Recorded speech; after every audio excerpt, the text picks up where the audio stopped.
আমাকে দেখে বলো তো, আমাকে হট আকর্ষণীয় লাগছে কিনা?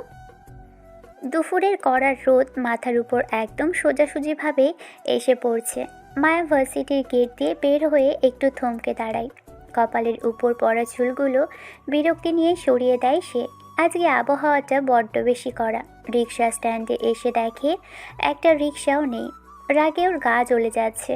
ঠিক এই সময় একটা ছেলে এসে মায়ের সামনে দাঁড়ায়। ছেলেটার পরনে কালো টি শার্ট, মাথায় কালো ক্যাপ আর মুখে মাস্ক। কোথায় যাবেন ম্যাম? আপনি কি রিক্সা চালক? না ম্যাম, আমি ব্যাগ চালক। মানে কি ব্যাগ? দেখবেন? কথাটা শেষ করেই ছেলেটা চোখের পলকে মায়ের হাতের ব্যাগটা হ্যাচকা টান দিয়ে ছিনিয়ে নিয়ে দৌড় দেয়। মায়া কয়েক সেকেন্ড স্তব্ধ হয়ে দাঁড়িয়ে থাকে। যখন হুঁশ ফেরে তখন সে চিৎকার করে দৌড়তে শুরু করে, কারণ ব্যাগের ভিতর ওর দামি ফোন, মানি ব্যাগ আর ভার্সিটির খুব দরকারি কিছু কাগজপত্র আছে।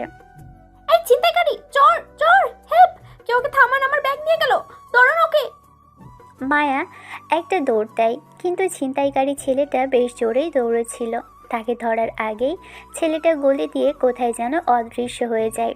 মায়া ঠিক বুঝে উঠতে পারে না, পিছু নিয়েও লাভ হয় না। অনেকটা দূরে এসেছে মায়া। দৌড়তে দৌড়তে সে হয়রান হয়ে পড়ে। চারপাশে তাকিয়ে দেখে এলাকাটা বেশ নিরিবিলি। ঠিক সেই সময় রাস্তার মোড়ে প্রিন্স এসে দাঁড়িয়ে আছে। প্রিন্স আজ তার বন্ধু রাতুলের গার্লফ্রেন্ডের সাথে দেখা করতে যাবে বলে খুব ফিটফাট হয়ে বের হয়েছে, কারণ রাতুলের গার্লফ্রেন্ডের সাথে কয়েকটা বান্ধবীও আছে। অপরদিকে প্রিন্স সাইকেল দিয়ে বের হয়েছে। নতুন কেনা কালো গেঞ্জি আর রাতুলের থেকে কালো ক্যাপটা নিয়ে সে বের হয়েছে। রাতুল আসছে না দেখে সাইকেল রেখে রাস্তার পাশে হেলান দিয়ে ফোন চাপছে। মায়া দূর থেকে প্রিন্সকে দেখে থমকে দাঁড়ায়।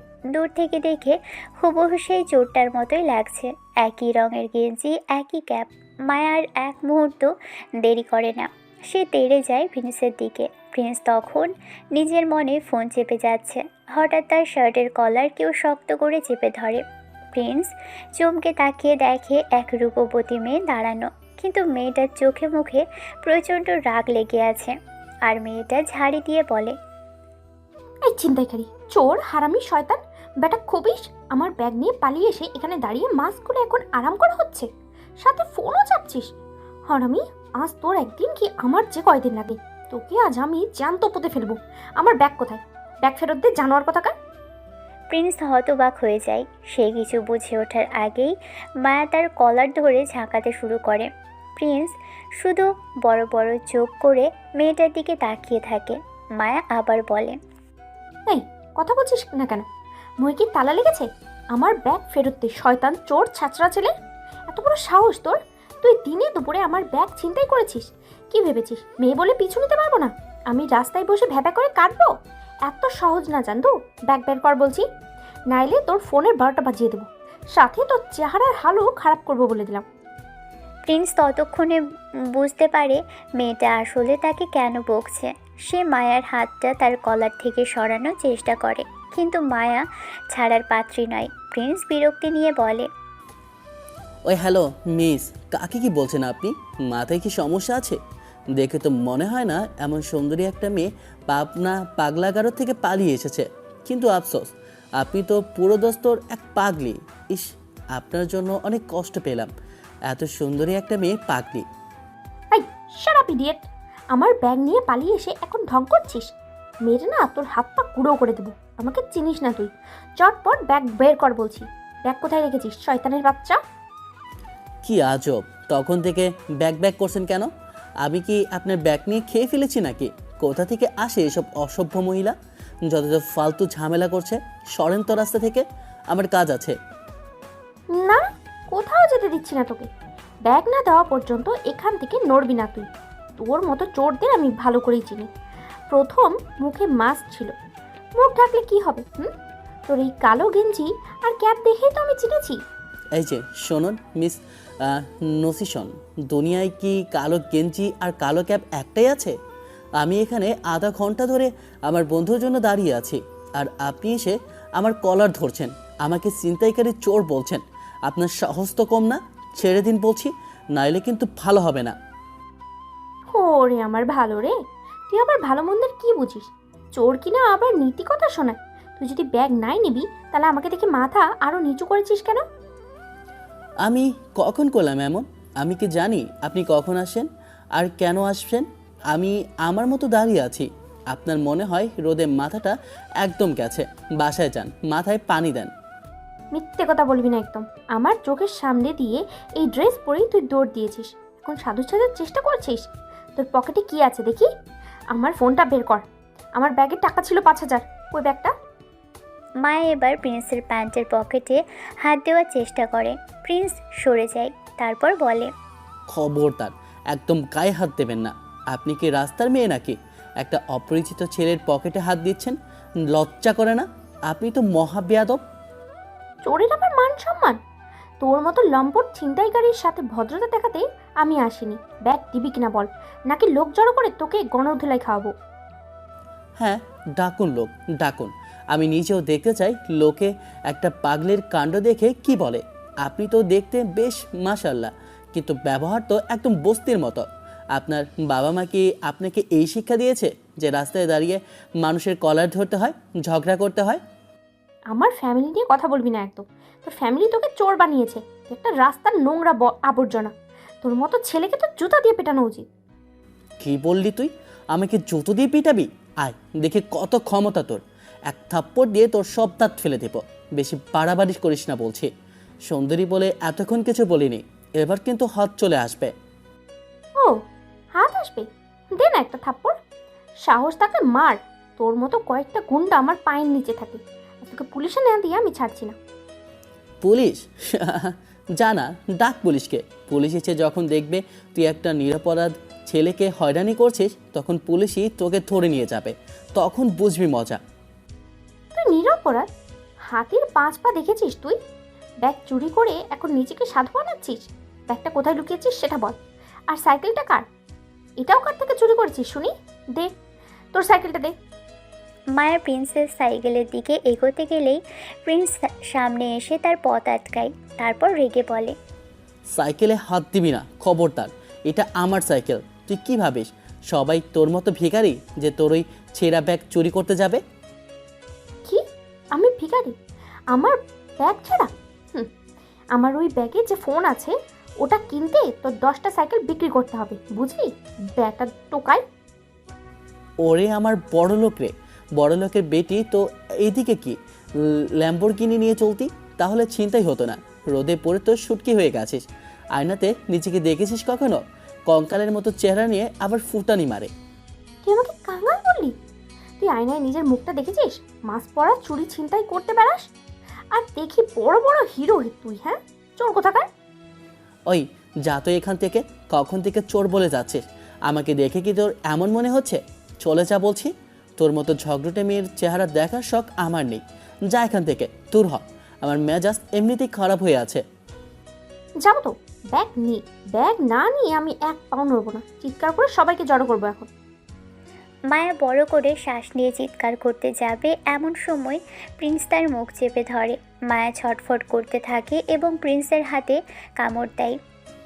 আ কমর দিলি কেন টাইলি? তুই কি মানুষ নাকি কুকুর? উফ, রক্ত বের করে ফেললি তো। কামড় কেন? তোকে তো আমি চিবিয়ে খাবো। ব্যাগ কোথায় বল? ব্যাগ না দিলে তোর খবর আছে। শোন পাগলি, আমি সত্যিই তোর ব্যাগ নিয়ে নিই। আমি এখানে দাঁড়িয়ে বন্ধুর জন্য ওয়েট করছি। তুই হয়তো ভুল মানুষকে ধরছিস। ভুল মানুষ মানে? তুইও কালো গেঞ্জি পরে আছিস, সেই চোরটাও কালো গেঞ্জি পরা ছিল। উচ্চতা একদম তোর মতো, একই রকমের ক্যাপ, শুধু মাস্কটা নেই। এখন বলবি তোরা যমজ ভাই? এসব সিনেমা স্টোরি আমাকে শোনাবি না। ব্যাগ বের কর, আমি জানি তুই নিয়েছিস, নয়তো তোর কোনো সাগরে দিয়ে নিছে।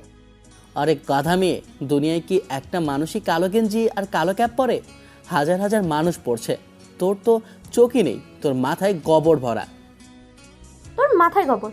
তুই একটা অশিক্ষিত ছোট লোক। আমার ব্যাগটা ফেরত দিবি কিনা? সব তো নিয়েছিস। আচ্ছা আচ্ছা, টাকা রাখ, জাস্ট ফোন আর পেপারসগুলো দে, সাথে আমার ভার্সিটির কার্ডটাও লাগবে, সেগুলো ফেরত দে না ভাই, প্লিজ। মায়া এবার একটু নরম হয়ে কাঁদো কাঁদো সুরে বলে। প্রিন্স একটু অপ্রস্তুত হয়ে গেল। হুট করে মেয়েটা এমন কেঁদে ফেলবে বুঝতে পারেনি, কিন্তু প্রিন্স এসব কোথায় পাবে? সে বলে, এই যে এখন আবার ভাইয়া ডাকছেন কেন? একটু আগেই তো গালি দিয়েছিলেন। দেখুন আমি ব্যাগ নিইনি, সত্যিই নিইনি। তুই যদি না দিবি তবে ওই চোরটা গেল কোথায়? সেও তো এদিকেই আসলো। সে হয়তো পাশের গলি দিয়ে পালিয়েছে। ওদিকে শুনেছি চোর ছিনতাইকারীর একটা এরিয়া আছে। আপনি ভুল করে আমাকে ধরছেন। এবার অন্তত আমাকে ছাড়ুন। মানুষজন দেখছে আমি সত্যিই কিছু করিনি। ছাড়বো না। তুই যে চোর না তার প্রমাণ কি? প্রমাণ দিচ্ছি। এই দেখ আমার পকেট, এই দেখ আমার ফোন আর ওয়ালেট। এখানে কি তোর ব্যাগ আছে? আর এই সাইকেলের উপর রাখা ব্যাগে আমার জিমের কাপড়। বিশ্বাস না হলে দেখ। প্রিন্স সাইকেলের ব্যাগ খুলে দেখায়। মায়া ভালো করে দেখে বুঝতে পারে সেখানে তার ব্যাগ নেই। সে কিছুটা লজ্জিত হয়, কিন্তু তার জেদ কমে না। আচ্ছা ব্যাগ নেই বুঝলাম, কিন্তু তুই নিশ্চিত ওই চোরটার সাথে যুক্ত আছিস? ওকে ইশারা করে পাঠিয়ে দিয়েছিস? ওফ আল্লাহ, তোকে নিয়ে আমি কি করব? তুই তো একটা আস্ত ট্যারাং মেয়ে। তোকে সাহায্য করার চেয়ে রাস্তায় পড়ে মরা ভালো। সর এখান থেকে।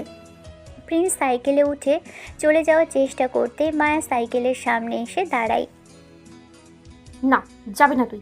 আমাকে সাহায্য কর ওই চোরটাকে ধরতে। তুই যেহেতু এখানে দাঁড়িয়ে আছিস, তুই নিশ্চিত জানিস ওই চোর কোন দিকে যেতে পারে। আমার সাথে যাবি। আমি কেন তোকে সাহায্য করব? তুই আমাকে চোর বললি, গালি দিলি, হাতে কামড় পর্যন্ত দিলি। তোর মতো বদমাজি যে মেয়েকে তো মরলেও আমি সাহায্য করব না। প্লিজ হেল্প করে না। আমার সব ফোন টাকা সব ওর ভেতরে। আমি বাসায় ফিরবো কি করে? তোর চেহারা যে পেতনির মতো। তোকে ফ্রিতেও রিক্সায় নেবে না। হেঁটে হেঁটে বাসা যা, ক্যালোরি পান হবে। প্রিন্সের মুখে পেতনি শব্দটা শুনে মায়া থমকে যায়। সে অবাক হয়ে প্রিন্সের দিকে তাকায়। তুই আমাকে কি বললি? পেতনির মতো আমি? আমাকে এখন এই অবস্থায় পেতনি লাগছে? হ্যাঁ, তবে শুধু পেতনি না, হট পেতনি লাগছে। রাগে আপনার মুখ যখন লাল হচ্ছে তখন আপনাকে আগ্নেয়গিরির মতো লাগে। রাগে মেয়েদের একটু বেশি আকর্ষণীয় লাগে, জানেন না? কিন্তু ওই যে বললাম, বদ্যি সদ্যি নেই। তুই আমাকে অপমান করছিস নাকি প্রশংসা করছিস? প্রশংসা করার মতো কি আছে আপনার? একটা পাগলি মেয়ে মাঝ রাস্তায় আমার কলার ধরে আছে। লোকে দেখলে কি ভাববে? ভাববে আমার গার্লফ্রেন্ড আমাকে ঝাড়ছে। যা, আমি তোর গার্লফ্রেন্ড হতে যাবো কেন? তোর মতো চোর টোকাই আমার ত্রিসীমানার সামনে মেরে হাত পা আস্ত রাখবে না, বুঝছিস? তবে কলারটা ছাড় রে বোন, অনেক হয়েছে, এবার বাড়ি যা। আমি চোর দেখিনি, আর আমি চোরও না। তুই আমাকে সাহায্য করবি না? না, করবো না। তুই আমাকে কামড় দিয়েছিস, এর বিচার কে করবে? সরি তো বললাম মনে মনে। এখন চল না চোরটাকে খুঁজি। মনে মনে বললে হবে না, মুখে বল। বল যে প্রিন্স ভাইয়া আপনি অনেক কিউট আর আমি একটা বেয়াদব মেয়ে, তাহলে ভেবে দেখব। ইস, কি ভাব তোর! তুই কিউট না ছাই, তুই একটা বাদর। তবে থাক তুই এখানে, আমি চললাম, টাটা। প্রিন্স সাইকেল চালাতে শুরু করলে মায়া আবার চিৎকার করতে শুরু করে। এই শোন, শোন বলছি। রাগ করিস না, প্লিজ হেল্প কর। আমি একা পাবো না ওকে। ঠিক আছে, ওঠ সাইকেলের পেছনে, দেখি খুঁজে পাওয়া যায় কিনা। কিন্তু একটা শর্ত। কি শর্ত? এরপর থেকে আমাকে যদি চোর ছিনতাইকারী বলেছেন তো আমি চলে যাব। যাকে তাকে খালি চোর বলা। আগে কোনো ছেলের কলার ধরার আগে দেখে নেবেন সে চোর নাকি আপনার ভবিষ্যৎ ক্রাশ, বুঝলেন? মায়া মুখ ভেঙচি কেটে প্রিন্সের সাইকেলের পিছনে ওঠে। রোদের তেজ কমছে না, কিন্তু ঝগড়া করার পর দুজনের মনের উত্তেজনা যেন একটু একটু করে কমতে শুরু করে। মায়া মনে মনে ভাবে ছেলেটা তো খুব একটা খারাপ না। আবার প্রিন্স ভাবছে মেয়েটা যতই ঝগড়ুটে হোক না কেন, রাগলে সত্যিই ওকে বেশ অন্যরকম সুন্দর লাগে। কি রে, দাঁড়িয়ে আছেন কেন? চালান সাইকেল। চোর তো এতক্ষণে ঢাকা শহর পার হয়ে যাবে। আপনি না থাকলে আমি ওকে 1 মিনিটেই ধরতাম। এখন আপনাকে নিয়ে টানতে আমার কষ্ট হচ্ছে। কি ওজন রে বাবা, ভারী কত! কি খান আপনি? একদম চুপ। আমি একদম স্লিপ। তোকে দিয়ে কিচ্ছু হবে না। তুই শুধু বড় বড় কথাই বলতে পারিস। আর এত জোরে চালালে পড়ে যাবো তো আমি। আচ্ছা দেখাচ্ছি আমি কি পারি। ধরেন শক্ত করে, আর আস্তে চালাতে পারবো না। ওরে ধীরে ধীরে চালাও, গাড়ি মাথা ঠান্ডা করে। প্রিন্স থামে না, সে আরও জোরে প্যাডেল করতে শুরু করে। মায়া টাল সামলাতে না পেরে প্রিন্সের গেঞ্জিটা পিছন থেকে আবার শক্ত করে ধরে। প্রিন্স আর মায়া চোর গলি নামে পরিচিত এক সরু গলির মুখে এসে দাঁড়ায়।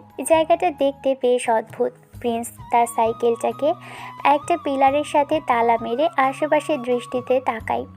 চারপাশটা কেমন নিস্তব্ধ। দেখুন মহারানী, এটাই কুখ্যাত চোরকলি। দয়া করে আমার সাথে এখানে আর নতুন করে ঝগড়া শুরু করবেন না। এখানে দেয়ালেরও কান আছে। আপনি যদি তেরামি করেন তবে কখন কি চুরি হয়ে যাবে টেরও পাবেন না। একদম আমার পেছনে পেছন থাকুন আর মুখ বন্ধ করে রাখুন। চলুন ভেতরে গিয়ে দেখি কিছু পাওয়া যায় কিনা। মায়া কোনো উত্তর দেয় না। সে শুধু রাগে গজগজ করতে করতে মাথা নেড়ে সায় দেয়। প্রিন্সের সাথে সে গলির ভিতর এগোতে থাকে। কিছুটা ভিতরে যেতেই তারা একটা পুরনো পাঁচিলের সামনে এসে থামে। সেখানে 3 জন ছেলে আড্ডা দিচ্ছে। তাদের একজনের হাতে মায়ের সেই দামি ব্যাগটা। ছেলেটার নাম রতন। সে আয়েশ করে ব্যাগে চেন খুলছে আর তার সাঙ্গপাঙ্গ মনির ও করিমকে বলছে, উফ, আজ একটা সুন্দরী মেয়ের থেকে হ্যাপি মাল ঝেড়েছি রে। রতনের চোখে যখন একবার কোনো মাল পড়েছে সেটা কি আর হাতছাড়া হয়? কত সহজে ব্যাগটা হাতিয়ে নিয়ে চম্পট দিলাম। মেয়েটা তো বুঝতেই পারেনি। কত ঝাড়লে ওস্তাদ? পকেটে কত আসলো আজকে?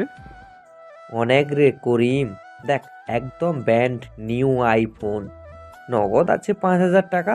আর এই ব্যাগটা দেখ, এটারও বেশ ভালো দাম হবে। অন্তত ব্যাগটা 3-4 হাজার টাকা তো অনায়াসেই পাওয়া যাবে। আজকে পুরো খেয়ে দিচ্ছি বলদ একটা মেয়েকে। বাহ ওস্তাদ, তুমি তো দেখে আজ কামাল করে দিয়েছো। এ খুশিতে মন্টু মামার বিরিয়ানি হবে তো রাতে, নাকি শুধু শুকনো আড্ডাতেই চলবে? হ্যাঁ হ্যাঁ হবে, বিরিয়ানি কেন, আজ তো উৎসব হবে। চল এখন এখান থেকে উঠি, অনেক সময় ধরে এখানে বসে আছি।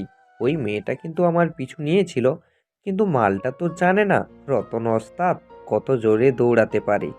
আমাকে ধরা তো দূর, ছায়াও ছুঁতে পারবে না। ওরা 3 জন হাসাহাসি শুরু করে। মায়া কিছুটা দূরে দাঁড়িয়ে সব শুনছে। নিজের দামি ফোন আর টাকা নিয়ে চোরদের এই নির্লজ্জ উল্লাস দেখে ওর রক্ত মাথায় উঠে যায়। সে হাতের মুঠো শক্ত করে প্রিন্সকে ইশারা করে। ওই যে দেখুন, আমার ব্যাগ ওই চোরের হাতে। পেয়েছি শালা চোরটাকে। অবিকল আপনার মতো কালো গেঞ্জি আর কালো ক্যাপ পরে আছে। আজকে যদি ওই চোর শালাকে আমি না মেরেছি না, তবে আমার নামও মায়া না। প্রিন্স কিছু বলার বা বাধা দেওয়ার সুযোগ পাওয়ার আগেই মায়া ঝড়ের গতিতে ছুটে যায়। রতন যখন হাসতে হাসতে ব্যাগ থেকে ফোনটা বের করছে, ঠিক তখনই মায়া ঝাঁপিয়ে পড়ে ওর উপর। সে রতনের গেঞ্জির কলার ধরে এক ঝটকায় ওকে পাঁচিল থেকে নিচে নামিয়ে আনে। এরপর এক মুহূর্ত দেরি না করে রতনের গালে ঠাস ঠাস করে 2টো চড় বসিয়ে দেয়। শালা হারামি চোর, আমার ব্যাগ নিয়ে পালিয়ে এসে এখানে আড্ডা মারা হচ্ছে। তোর এত বড় সাহস, আমার ব্যাগ চিন্তা করেছিস? তোকে আজ আমি মেরেই ফেলবো। আমার সব কিছু ফেরত দে বলছি, নাইলে তোকে পুলিশে দেওয়ার আগে আমি নিজেই শেষ করে দেবো। চোর কোথাকার, আড্ডা মারা হচ্ছে চিন্তাই করা মাল দিয়ে। মায়ের এমন আকস্মিক আক্রমণে রতনরা প্রথমে ভড়কে যায়। তবে সামনে নিয়ে রতন এক ঝাটকা দিয়ে মায়াকে দূরে সরিয়ে দেয়। কিরে ছুরি, এখানেও চলে এসেছিস? সাহস তো তোর কম না। শোন, একবার ছিনতাই করা মাল কখনো ফেরত হয় না। বেশি চিল্লাচিল্লি করিস না। জান নিয়ে সুস্থভাবে এখান থেকে চলে যা, নইলে কিন্তু বিপদে পড়বি। আমার জিনিস আমি ফেরত নেবই। তোর মতো চোরকে আমি ভয় পাই না, বুঝছিস? ফেরত দে বলছি ব্যাগ। দেব না। কি করবি তুই? একলা মেয়ে হয়ে আমাদের 3 জনের সাথে লড়বি? তবে রে শয়তান, তো চোরির স্বভাব আমি ছোটাচ্ছি। মায়া আবারও এগিয়ে গিয়ে রতনের গালে সজোরে চড় মারে। প্রিন্স দূর থেকে অবাক হয়ে মায়ের এই পাগলামি দেখছে। সে ভাবতেই পারেনি এই মেয়েটা একা 3টে গুন্ডার সামনে এভাবে দাঁড়িয়ে যাবে। প্রিন্স মনে মনে বলে, এই মেয়ে তো সাধারণ মেয়ে নয়লা, যেন আস্ত একটা জীবন্ত কটকটি আগ্নেয়গিরি। রতনের পাশ থেকে মনির বলে, হ্যালো ম্যাডাম, অনেক হয়েছে, অনেক চর মেরেছো আমাদের ওস্তাদকে। এবার তোকে মরতে হবে। ধর শালি রে। মনির পকেট থেকে একটা ধারালো চাকু বের করে সে যখন মায়ের দিকে ছুরি দিয়ে তেড়ে যেতে চায়, ঠিক সেই মুহূর্তে প্রিন্স দৌড়ে আসে। সে শূন্যে লাফিয়ে উঠে একটা ফ্লাইং কিস বসিয়ে দেয় মনিরের বুকে। মনি ছিটকে গিয়ে মাটির উপর আঁচড় খায়। প্রিন্স এর আগে কখনো এভাবে মারামারি করেনি, কিন্তু আজ একটা মেয়েকে বিপদে দেখে ওর ভিতর অন্যরকম এক শক্তি কাজ করে। রতন রাগে গড়গড় করতে করতে প্রিন্সের দিকে এগোয়। প্রিন্স এক মুহূর্ত সময় নষ্ট না করে রতনের নাকে সজোরে একটা ঘুষি মারে। রতন নাক চেপে ধরে মাটিতে বসে পড়ল। করিম তখন ভয় কাঁপছে। সে যখন দেখলো তার দুই সঙ্গী কুপোকাত, সে ব্যাগ ফেলে ওখান থেকে দেয় দৌড়। কি রে, আর কারো মার খাওয়ার শখ আছে? থাকলে আয়। রতন আর মনির ব্যথায় কাতরাচ্ছে। মায়া অবাক হয়ে প্রিন্সের দিকে তাকিয়ে আছে, ভাবছে এমন একটা ছেলের সাথে সে কতই না শক্তি দেখিয়েছিল। প্রিন্স মাটি থেকে মায়ের ব্যাগ আর ফোনটা তুলে নেয়। সে ধুলো ঝেড়ে ব্যাগটা মায়ের দিকে বাড়িয়ে দিয়ে বলে, নিন আপনার মহামূল্যবান মহারানীর হারানো সম্পদ। সব ঠিক আছে কিনা দেখে নিন, আর বেশি বীরত্ব দেখাতে যাবেন না আর কখনো। আর বড় কথা, কাউকে না বুঝে চোরও বলবেন না। মায়া দ্রুত ব্যাগের ভিতর থেকে সব চেক করে নেয়। ফোন আর টাকা সব ঠিক আছে দেখে তার মুখে হাসি ফোটে। সে মাটিতে পড়ে থাকা চোরদের দিকে তাকিয়ে হাসি দেয়। সব ঠিক আছে, শালা চোর ছিনতাইকারী, আমার সাথে পাঙ্গা নিতে আসিস? বেয়াদব একটা। চিনিস আমারে? আমি কে জানিস? তা আপনি কোথাকার মহারানী শুনি? তখন থেকে খালি চিনিস আমাকে শুনেই যাচ্ছি। আপনার কি আলাদা কোনো পরিচয় আছে নাকি? চুপ! আমি সব জায়গায় মহারানী। আমি যেখানে যাই সেখানেই আমার রাজত্ব চলে। এই চোরদের তো আমি একাই পিটিয়ে তক্তা বানিয়ে দিতাম। আপনি মাঝখান থেকে এসে ক্রেডিট নিচ্ছেন। ও তাই নাকি? তবে ছুরি নিয়ে লোকটা যখন এগিয়ে আসছিল তখন কেন আপনার মুখটা শুকিয়ে গিয়েছিল? যাকগে, চলুন এখন এখান থেকে। এই জায়গাটা সুবিধের না। তারা দুজন চোর গলি থেকে বের হয়ে আসে। প্রিন্স তার সাইকেলের তালা খোলে। মায়া চুপচাপ তার পাশে হাঁটছে। কিছু সময় পর হঠাৎ প্রিন্সকে মুচকি হাসতে দেখে মায়ের রাগ হয়। সে বলে, আই চলে, এভাবে হাসছেন কেন? হাসবে না বলে দিচ্ছি। কেন? আমার মুখ আমার গাল, আমি হাসবো তাতে আপনার কি? তা কেন হাসছেন শুনি? হাসি কারণ চোরগুলো আপনার মতো মেয়েকে বলছিল বলদমাল, গাদি। ঠিকই বলেছে, আপনার মতো মাথা মোটা বজ্জাত মেয়ে আর কখনো দেখিনি। কি? আমি এত খারাপ? আপনার গালে চড় পড়বে এবার? মায়ের রেগে প্রিন্সের সাইকেলের সামনে এসে দাঁড়ায়। প্রিন্স ভয়ে বড় একটা ঢোক গেলে। মেয়ে যে ঝগড়াটে, তাতে এখানেও আরেকবার ঝগড়া হয়ে যাবে। তাই প্রিন্স দ্রুত বলে, হ্যাঁ, তবে আপনার চেহারাটা কিন্তু হেব্বি সুন্দর, একদম মায়াবী। এত সুন্দর কারো চোখ, কারো গাল, কারো ঠোঁট না থাক আর কিছু বলা যাবে না। মানে এত মায়াবী কারো মুখ হয় জানতাম না। পুরাই প্রেমে পড়ার মতো। কি? আমার ব্যাগ খুঁজতে সাহায্য করেছেন বলে কি ফ্ল্যাট করবেন? এত বড় সাহস আপনার? হয়েছে হয়েছে, চলেন এখন। দুজনে আবারও হাঁটতে শুরু করে। গলির বাহিরে এসে প্রিন্স একটা খালি রিক্সা থামায়। সে মায়াকে ইশারা করে রিক্সায় ওঠার জন্য। মায়ের রিক্সার দিকে পা বাড়ায়। প্রিন্স বলে, এই যে মহারানী শুনুন, দেখলেন তো আমি কোনো চোর, ছিনতাইকারী বা বেয়াদব ছেলে নই। মানুষকে ঠিকমতো না জেনে না চিনে এভাবে যাস করবেন না কখনো। আপনি সুন্দরী, হট বা আকর্ষণীয় হয়েছেন বলে যা খুশি তাই বলবেন সেটা হবে না। কারো ওপর চিৎকার করার আগে বা কাউকে গালি দেওয়ার আগে তার সাথে ঠিকমতো কথা বলতে শিখুন। আজ আপনার জায়গায় অন্য কোনো মেয়ে বা ছেলে থাকলে এতক্ষণে তাকে মেরে হাসপাতালে পাঠাতাম। নিজেকে বিরাট কিছু মনে করবেন না। আপনার অহংকার আর এই বদমেজাজ আপনাকে ডোবাবে। আমি আসলে থামেন তো, যত সব। আজকের দিনটাই আমার মাটি হয়ে গেল। কেন যে আপনার সাথে দেখা হলো? সারাদিন শুধু অসভ্য আর ফালতু লোকজনের সাথে পাল্লা দিতে হচ্ছে আমাকে। যান এখন, নিজের পথে যান। আমি চাই না আপনার মতো এই ঝগড়টে মেয়ের মুখ তৃতীয়বার দেখতে। আপনার ধন্যবাদ আমার লাগবে না, যত সব আজাইরা মেয়ে। প্রিন্স মায়ের কোনো কথা শোনার অপেক্ষা করে না। সে গটগট করে তার সাইকেলে উঠে পড়ে আর প্যাডেল মেরে দ্রুত রাস্তা দিয়ে চলে যায়। মায়ের রিকশায় ওঠার আগে ওকে ডাকতে চেয়েছিল। সে আসলে প্রিন্সকে একটা ধন্যবাদ দিতে চেয়েছিল। হয়তো তার এই অদ্ভুত ব্যবহারের জন্য একটা ট্রিটও দিতে চাইতো, কিন্তু প্রিন্স তাকে সেই সুযোগই দেয় না। অদ্ভুত তো ছেলেটা, এত রাগ কেন ওর? আমি তো একটু আগেই ওর সাহসের প্রশংসা করতে যাচ্ছিলাম, কিন্তু কথা শোনার তো ওর ওস্তাদ। মায়া গোমরা মুখে রিকশায় গিয়ে বসে। রিকশা চলতে শুরু করে। তার হাতে ব্যাগটা থাকলেও মনের ভিতর কেন জানি একটা খচখচানি কাজ করছে। ছেলেটা তাকে সাহায্য করলো, আবার যাচ্ছে তাই শুনিয়েও দিয়ে গেল। মায়া ভাবে, এই রুট ছেলেটার সাথে কি আর কখনো দেখা হবে? হয়তো না, কিন্তু আজকের এই ঝগড়া আর মারামারি স্মৃতিটা তার মনে অনেক দিন থেকে যাবে। প্রিন্স অঘরে ঘুমোচ্ছে। হঠাৎ এক মগ ঠান্ডা পানি এসে ওর মুখের উপর আছাড় খেয়ে পড়ে। প্রিন্স এক ঝটকায় লাফ দিয়ে বিছানা থেকে উঠে বসলো। তার দম আটকে যাওয়ার অবস্থা হয়। চোখ কসলাতে কসলাতে সামনে তাকিয়ে দেখে তার মা নাইমা বেগম হাতে খালি মগ নিয়ে দাঁড়িয়ে আছেন। উফ মা, তুমি এত সকালে মুখে পানি মারলে কেন? একটু শান্তিতে কি ঘুমাতেও দেবে না আমাকে? ধ্যাত, কত সুন্দর একটা স্বপ্ন দেখছিলাম, সব মাটি করে দিলে। হারামি বান্দর ছেলে, কয়টা বাজে জানিস তুই? তোর কাছে এটা সকাল মনে হচ্ছে? আর তোর স্বপ্ন আমি দেখাচ্ছি, দাঁড়া। সেমিস্টার ফাইনাল শেষ হওয়ার পর আজ 2 মাস হতে চললো, তুই একবারও ভার্সিটির মুখ দেখলি না কেন রে? কি সমস্যা তোর? এখন বেলা 9টা বাজে আর তুই বলছিস সকাল? আজকে তোকে ভার্সিটিতে যেতেই হবে। আহ মা, রোজ রোজ কেন এমন শুরু করো বলো তো? ভার্সিটিতে কি রোজই যেতে হয় নাকি? আমার একদম ভালো লাগে না ওই ক্লাস করতে, তার উপর গরমের দিন। আরে যাবি কিনা বল? শোন প্রিন্স, তুই যদি আমার কথা না শুনিস তবে তোর বাবাকে নিয়ে আমি আজই বাপের বাড়িতে চলে যাব। তখন বুঝবি মজা। নিজে রান্না করে খাবি আর ঘর পরিষ্কার করবি।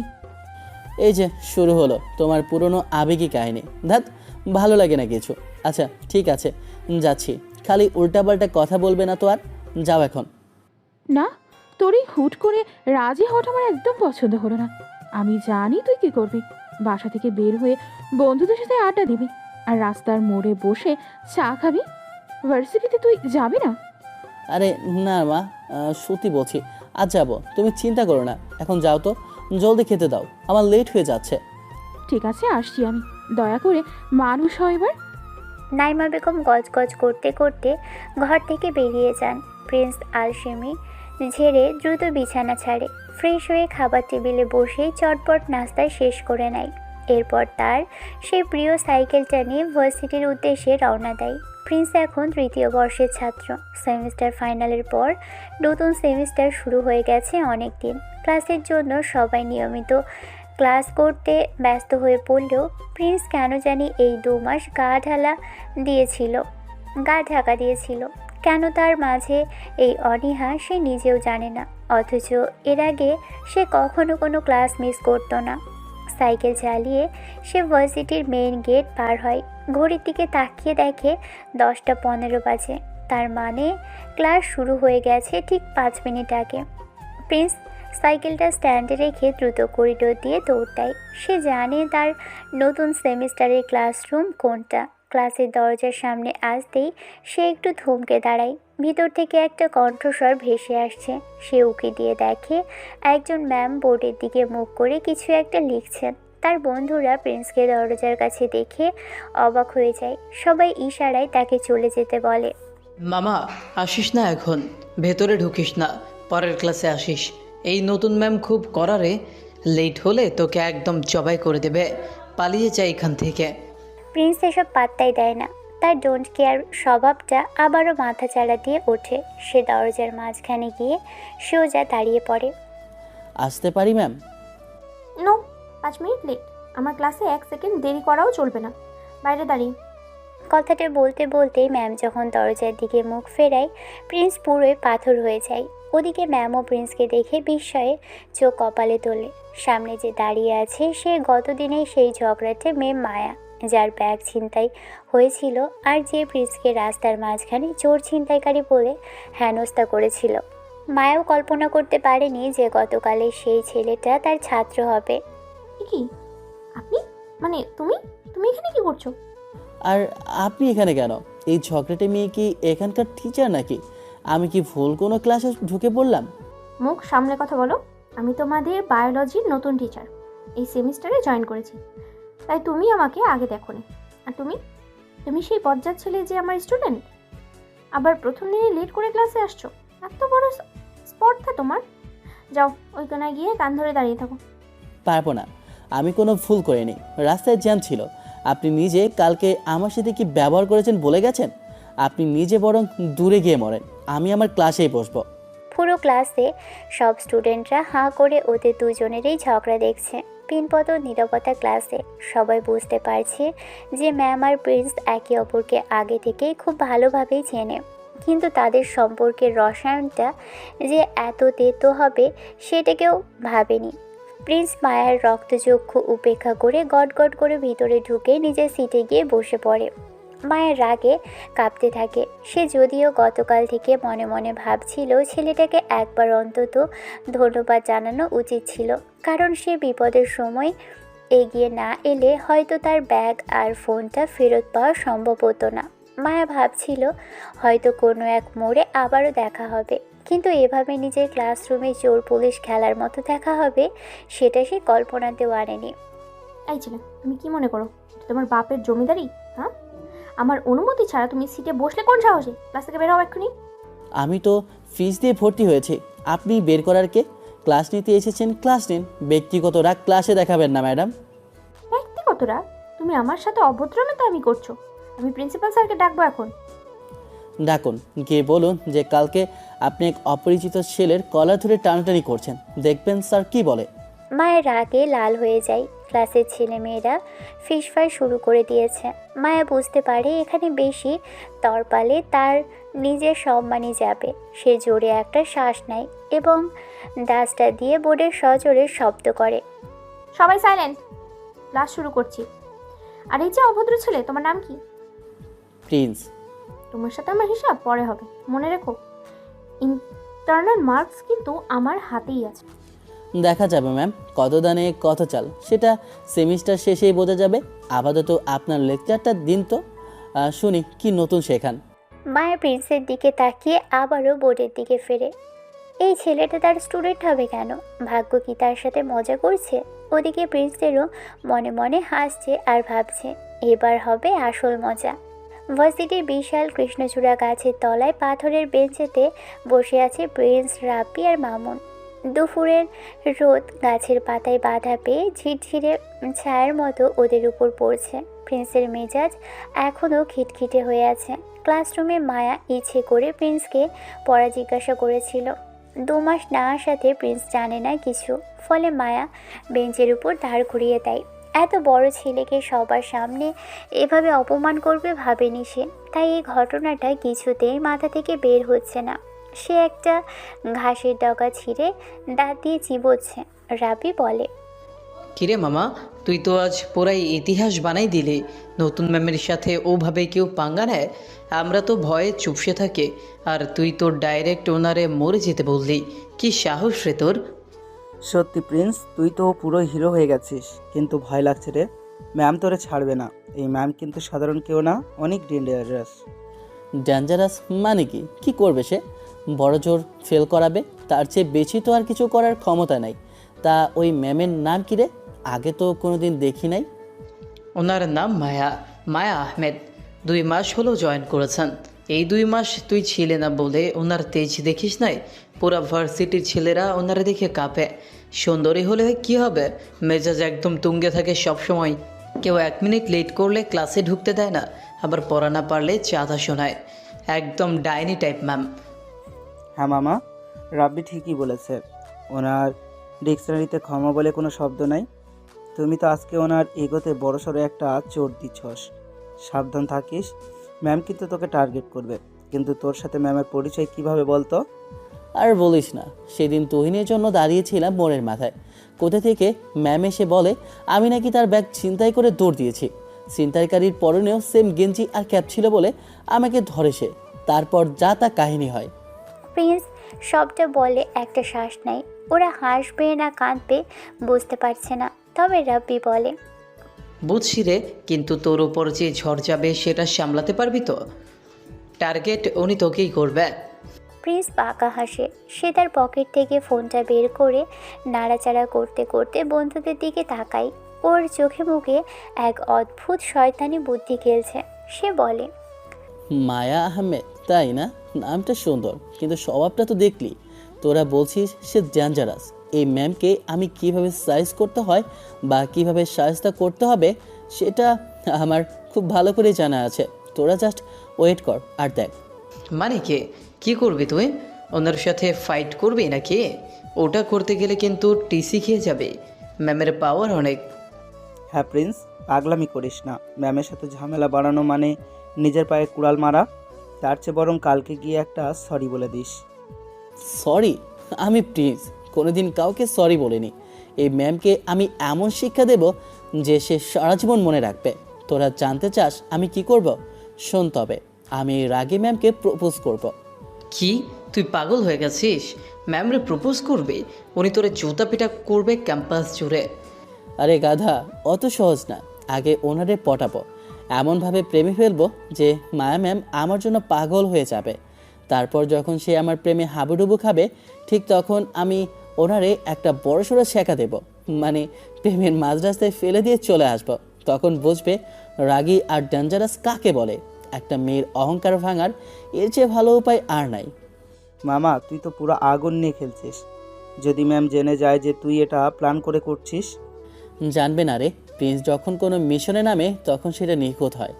আজকে ক্লাসে এই ঘটনার পর থেকে আমার মাথায় এই জেদ চেপেছে।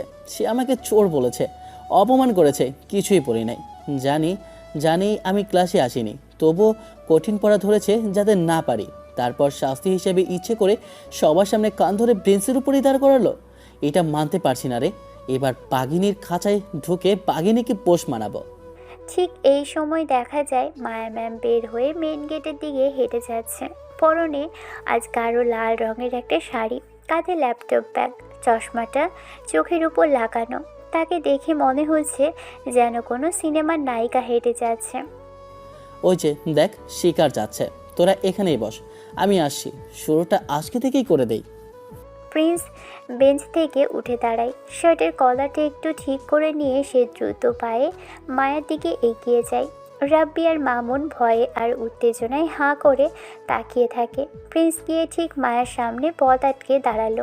মায়া হঠাৎ কাউকে সামনে দেখে থমকে দাঁড়ায় এবং চশমাটা কপালে অবধি উঠিয়ে বিরক্ত চোখে তাকিয়ে সামনে। কি ব্যাপার, তুমি এখানে? ক্লাসে শাস্তি পেয়ে গিয়ে এখন সরি বলতে আসছো? কিন্তু ক্লাসে যা করেছো তাকে যথেষ্ট ছিল না? এখন আবার আমার পথ আটকাচ্ছ কেন? তোমার কি কোনো কাণ্ডজ্ঞান নেই? ম্যাম, রাগ করবেন না। ক্লাসের জন্য আমি একদমই দুঃখিত নই। কারণ আপনি আমাকে ওভাবে অপমান না করলেও আমি হয়তো আপনার আসল রূপটা দেখতেই পেতাম না। কি বলতে চাও তুমি? সোজা কথায় বলো। আমার হাতে সময় খুব কম। কোনো আজে বাজে কথা বললে আমি কিন্তু সরাসরি ডিপার্টমেন্টের হেডকে জানাবো। প্রিন্স একটু ঝুঁকে মায়ের চোখের দিকে তাকায়, তারপর মুচকি হেসে বলে, আচ্ছা ম্যাম, আপনি কি জানেন আপনার নামটা আপনার ব্যক্তিত্বের সাথে কতটুকু মানানসই? মায়া। কিন্তু আপনার চোখে কোনো মায়া নেই। সেখানে আছে এক গভীর সমুদ্রের মতো রহস্য। আমি ক্লাসের বেঞ্চের উপর জাস্ট দাঁড়িয়ে ভাবছিলাম, একটা মানুষের চোখ এত তীক্ষ্ণ আর মায়াবী কী করে হয়? এসব কি ধরনের কথাবার্তা? তুমি কি আমার সাথে ফ্লার্ট করার চেষ্টা করছো? তোমার সাহস তো কম না। আমি তোমার টিচার, এটা মাথায় রেখো। আমি তো মিথ্যে কিছু বলছি না ম্যাম। আপনার এই সরু নাক, যখন আপনি রেগে যান তখন ওটা যেন আরও সুন্দর হয়ে ওঠে। আর আপনার চেহারার এই যে মায়াবী ভাব, বিশ্বাস করুন ম্যাম, কোনো ক্লাসরুমে 4 দেয়ালের ভেতরে এটা আটকে রাখার মতো নয়। আপনার এই রূপের প্রশংসা না করলে স্বয়ং আল্লাহ আমাকে ক্ষমা করবে না। Stop it Prince. তুমি কি জানো তুমি কার সাথে কথা বলছো? তোমার এই সব সস্তা প্রশংসা আমার কানে পৌঁছাচ্ছে না। আমি এই মুহূর্তে তোমাকে পানিশমেন্ট দিতে পারি। দিন না ম্যাম, আপনার হাত থেকে যে কোনো পানিশমেন্টই আমার কাছে পুরস্কারের মতো। তবে যাওয়ার আগে শুধু একটা কথা বলবো, আজ রাতে আয়নার সামনে দাঁড়িয়ে নিজের চোখের দিকে একবার তাকাবেন, দেখবেন সেখানে এক অভদ্র ছাত্রের প্রতিচ্ছবি দেখা যাচ্ছে কিনা। ভালো থাকবেন ম্যাম। প্রিন্স কথাগুলো এক নিঃশ্বাসে বলে একটা মিষ্টি হাসি দেয়। মায়া বাকরুদ্ধ হয়ে দাঁড়িয়ে আছে। তার হার্টবিট কেন জানি একটু বেড়ে গেছে। একজন ছাত্র তার সামনে দাঁড়িয়ে এমন সরাসরি প্রশংসা করবে, সেটা তার ধারণার বাহিরে ছিল। প্রিন্স মায়াকে ওভাবে রেখেই ধীর পায়ে নিজের বন্ধুদের দিকে ফিরে যায়। মায়া কিছুক্ষণের জন্য ওভাবেই দাঁড়িয়ে থাকে, তারপর মাথা ঝেঁকে নিজেকে স্বাভাবিক করার চেষ্টা করে। মনে মনে ভাবে, ছেলেটা কি পাগল নাকি বজ্জাত? ও যা বলল সেটা কি সত্যি প্রশংসা নাকি আমাকে রাগানোর জন্য কোনো নতুন কৌশল? মায়া গটগট করে হেঁটে চলে যায়, কিন্তু প্রিন্সের কথাগুলো তার কানে যেন বারবার প্রতিধ্বনিত হতে থাকে। দূর থেকে রাব্বি আর মামুন দৌড়ে আসে প্রিন্সের কাছে। মামা, তুই তো পুরা ডন। ম্যামের সামনে ওভাবে কথা বললে উনি তো তোকে থাপ্পড়ও মারতে পারতো। কিন্তু দেখলাম ম্যাম কেমন জানি থমকে গেল। হ্যাঁ প্রিন্স, আমি তো ভেবেছিলাম ম্যাম বোধ হয় এখন চিল্লায় আকাশ মাথায় তুলবে। তুই তো পুরা জাদুকর। কি বললি ওনারে? কিছুই না রে, জাস্ট একটু বিষ ঢাললাম, মিষ্টি বিষ। ম্যাম এখন বাসায় গিয়ে আমার কথা ভাববে। যখন একটা মেয়ে সারাদিন কোনো ছেলেকে নিয়ে ভাববে, তখন বুঝে নিবি অর্ধেক ইল্লাফতে। এই তো শুরু, খেলা তো এখনও অনেক বাকি। মায়া ম্যামকে আমি মায়ের জালে এমনভাবে আটকাবো যে সে পালানোর পথ পাবে না। প্রিন্স তার বন্ধুদের নিয়ে হাসতে হাসতে ক্যান্টিনের দিকে হাঁটা দেয়। তার মাথায় এখন শুধু একটাই লক্ষ্য, মায়া ম্যামের ইগোটাকে ধুলোয় মিশিয়ে দেওয়া। সে জানে না এই খেলায় সে নিজে হারবে নাকি মায়াকে হারাবে, তবে লড়াইটা যে বেশ জমজমাট হবে সেটা নিশ্চিত। প্রিন্স সাইকেলটা বাড়ির গ্যারেজে রেখে শীষ দিতে দিতে ঘরের ভিতর ঢোকে। আজকের দিনের সব কিছু ভাবতে থাকে। একদিকে ভার্সিটিতে সেই ঝগড়াটে মায়ের সাথে দেখা হওয়া, আবার অন্যদিকে তাকে পটাতে শুরু করা। মনে মনে এক ধরনের পৈশাচিক আনন্দ নিয়ে সে ড্রয়িং রুমে পা রাখতেই থমকে দাঁড়ায়। দেখে ড্রয়িং রুমের সোফায় একজন মধ্যবয়স্ক লোক বসে আছেন। তার মা নাইমা বেগম সেই লোকটার সাথে খুব হেসে হেসে কথা বলছে, যেন কত বছরের পুরনো পরিচিত কোনো আপন মানুষ। লোকটার নাম লতিফ।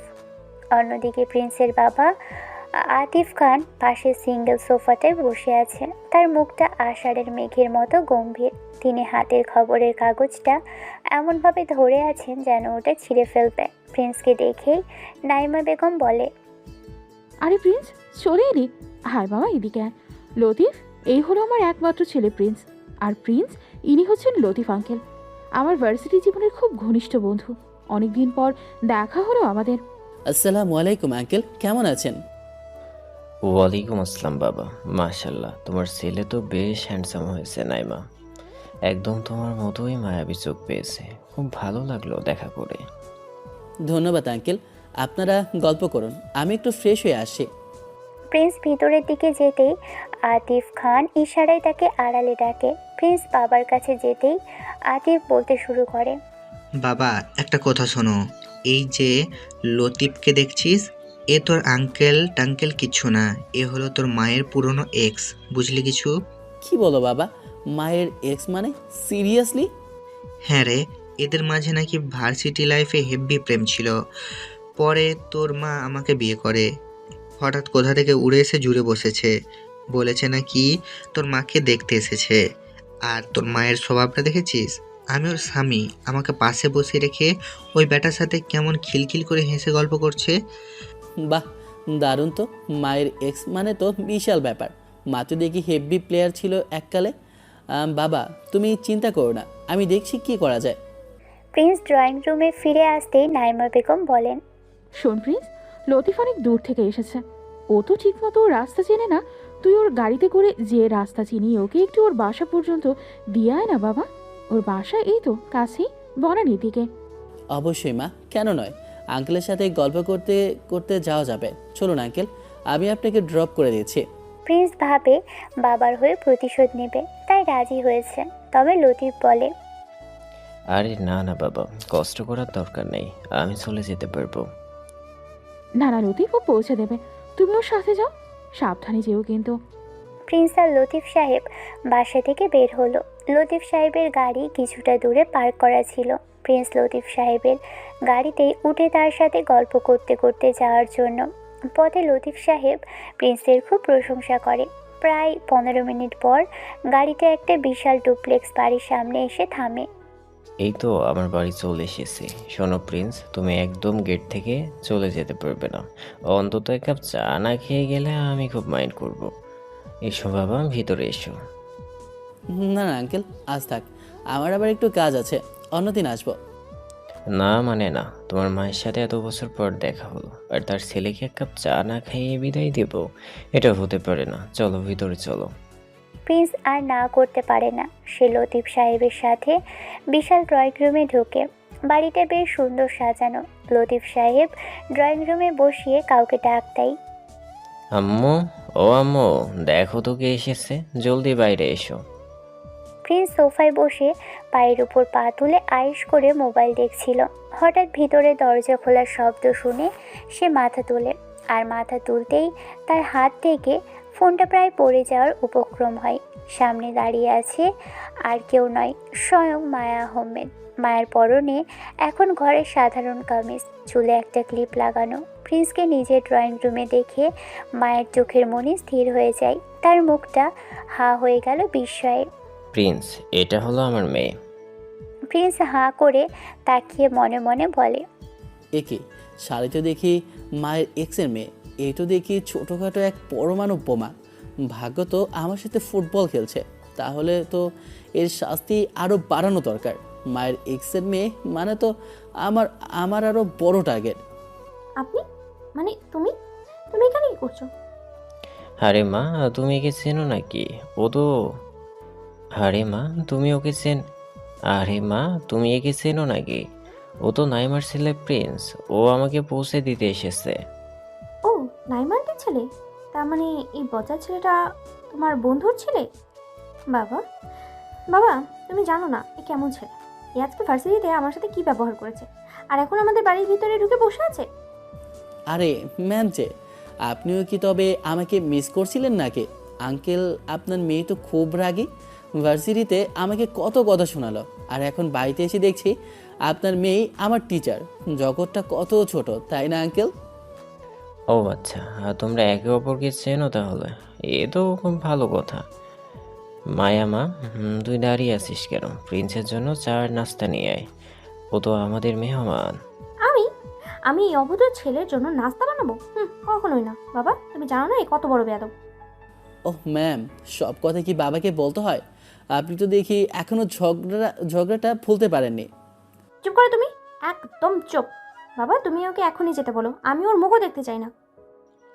কি বলছিস মায়া? সি, মেহমানের সাথে কেউ এমন ব্যবহার করে? প্রিন্স বাবা, তুমি কিছু মনে করো না, ও একটু বেশি জেদি। তুমি বসো, আমি দেখছি। মায়ের রাগে গজগজ করতে করতে রান্নাঘরের দিকে গটগট করে হেঁটে যায়। প্রিন্স সোফায় হেলান দিয়ে বসে মিটমিট করে হাসছে। সে বুঝতে পারছে এখন তার হাতে বিশাল একটা তাস চলে এসেছে। মায়ের এক্সের মেয়ে মানে তো সম্পর্কটা আরও গভীরে যাওয়ার সুযোগ আছে। নিজে নিজে বলে, বাহ মায়া ম্যাম, আপনার ডানা কাটার মোক্ষম অস্ত্র এখন আমার হাতে। আপনার বাবা আমার মায়ের এক্স, আর আপনি আমার নতুন ক্রাশ। এবার আপনাকে পটানো তো সময়ের ব্যাপার মাত্র। পটার পর যখন আপনাকে ছেড়ে দেব, তখন বুঝবেন প্রিন্স কী জিনিস। ডেঞ্জারাস ম্যামকে এবার মায়ার সাগরে ডোবাবো আমি।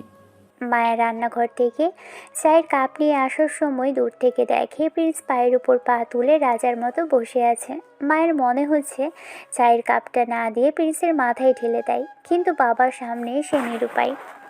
ম্যাম, চাটা কি আপনি নিজে বানিয়েছেন, নাকি চিনি বেশি দিয়ে আমাকে পটানোর চেষ্টা করছেন? খবরদার প্রিন্স, বেশি বাড়াবাড়ি করবে না। তুমি আমার স্টুডেন্ট, সেটা মনে রেখো। আর আমার বাড়িতে এসে বেশি ওস্তাদি করো না। আঙ্কেল দেখুন, আপনার মেয়ে সারাক্ষণ শুধু শাসন করে। বাড়িতে কি স্টুডেন্ট টিচার সম্পর্ক চলে নাকি? এখানে তো আমরা ফ্যামিলি ফ্রেন্ড, তাই না আঙ্কেল?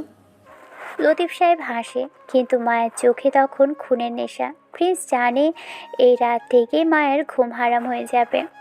চলুন ম্যাম, চাটা শেষ করে নিই। আজকের এই সন্ধ্যাটা কিন্তু বেশ মায়াবী হতে চলেছে, ঠিক আপনার নামের মতো। মায়ের জোরে জোরে কয়েকটা শ্বাস নিয়ে নিজেকে সামলে নেয়, কারণ তার বাবার সামনে প্রিন্সকে সে কিছুই করতে পারবে না। সন্ধ্যার আকাশটা এখন বেগুনি আর কমলা রঙের মিশ্রণে এক মায়াবী রূপ ধারণ করেছে। মায়া তাদের ডুপ্লেক্স বাড়ির ছাদের কার্নিস ধরে দূরে তাকিয়ে আছে। বিকেলের সেই তিক্ততা আর বিরক্তি এখনও ওর মনে থেকে নামেনি। ঠিক এই সময় পিছন থেকে পায়ের আওয়াজ শোনা গেল। মায়া না তাকিয়েও বুঝতে পারে কে আসতে পারে। ও জানে এই তেড়ামি করা ছেলেটা এখনও যায়নি ওদের বাসা থেকে। পিছনে না তাকিয়ে মায়া বলে, তুমি এখন এখানে কি করছো প্রিন্স? তোমার কি লজ্জা শরম বলে কিছু নেই? একজনের বাড়িতে এসে তার ডাইনিং রুমে আড্ডা মেরে এখন ছাদেও চলে এসেছো। সাহস তো তোমার দিনে দিনে বাড়ছে। প্রিন্স কোনো উত্তর দেয় না। সে ধীর পায়ে এগিয়ে এসে মায়ার থেকে ফুট দুয়েক দূরে দাঁড়ায়। পকেটে হাত দিয়ে সে মায়ের দিকে এক দৃষ্টিতে তাকিয়ে থাকে। মায়া কিছুক্ষণ অপেক্ষা করে কোনো উত্তর না পেয়ে ঝট করে ঘুরে দাঁড়ায়। প্রিন্সের এই নীরবতা ওকে আরও বেশি খেপিয়ে তোলে। কি হলো, কথা বলছো না কেন? কি সমস্যা তোমার? এভাবে গাধার মতো তাকিয়ে আছো কেন? আমি কি চিড়িয়াখানার কোনো অদ্ভুত প্রাণী, নাকি নতুন কোনো শয়তানি বুদ্ধি আটছো মাথায়? সবার সামনে তো খুব কথা বলো, এখন মুখ তো একদম তালা লেগেছে।